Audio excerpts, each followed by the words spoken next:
اس میں اب آگے یاجوج ماجوج کہاں پہ آ رہے ہیں؟ وہ اس کے بھی بعد ہیں یا اس دوران؟ اچھا، یاجوج ماجوج کے اوپر دو تین چیزیں ہیں. یاجوج ماجوج کے اوپر سب سے ایک تو یہ ہے کہ یاجوج اور ماجوج قرآن پاک جو ہے نا وہ واحد نشانی ہے قیامت کی جو قرآن پاک میں بتائی گئی ہے. تو یاجوج ماجوج کے حساب سے بے شمار انٹرپریشن ہوئے ہیں.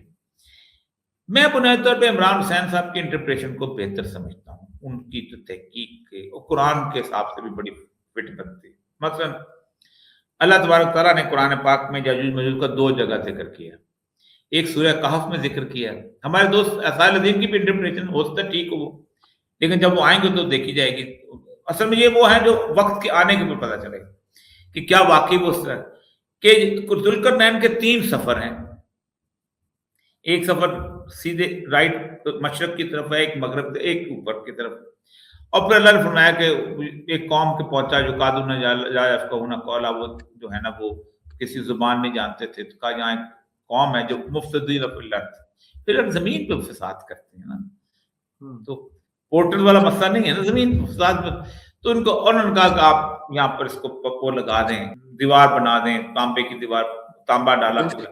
وہ پھر آپ نے کہا سوراخ کر لیا. اب اس میں ہو سکتا ہے ساحل عظیم صاحب ٹھیک ہوں، میں بالکل اعتراض نہیں کرتا، میرا محدود نالج، لیکن قرآن کی دوسری آیت ہے کہ وہ حرام علی قریۃ اہلکناھا انہم لا یرجعون.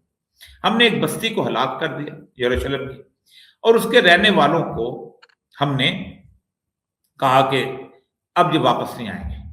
کب آئیں گے؟ حتی اذا فتحت یاجوج و ماجوج، جب ہم یاجوج اور ماجوج کو کھول دیں گے. اب ہم من کل حدب ینسلون، اور وہ بلندیوں سے حملہ ہوں گے. اب یاجوج، اب ذرا 2-3 حدیثوں کو اکٹھا کریں ذرا سا. یاجوج اور ماجوج کو کھول دیں گے اور وہ بلندیوں سے حملہ آور ہوں گے. ٹھیک ہے. آپ صلی اللہ علیہ وآلہ وسلم فرماتے ہیں کہ کیا کریں گے؟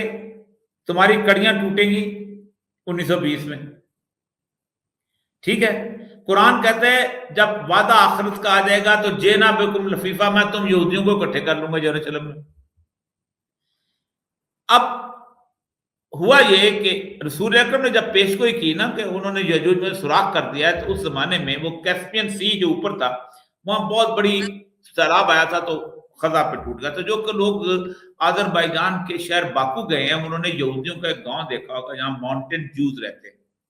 یہ وہ اصلی جوز ہیں جنہوں نے وہاں رہتے ہیں، اور انہوں نے خزہ کے رہنے والے جوز کو الاؤ کیا تھا کہ وہ اپنا یہودیت قبول کر لیں. تو انہوں نے کسی اور کو آج تک بنی اسرائیل کے علاوہ کسی اور کو نہیں انہوں نے الاؤ کیا تھا، کیونکہ وہ کہتے ہیں کہ بنی اسرائیل جو ہیں یہ آر چوزن ون.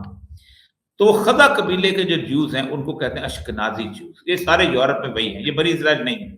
یہ ہزار بھی، یہ فرائڈ بھی، یا آئنسٹائن بھی، یہ سب جو ہیں یہ بیسیکلی اشکنازی. لیکن انہوں نے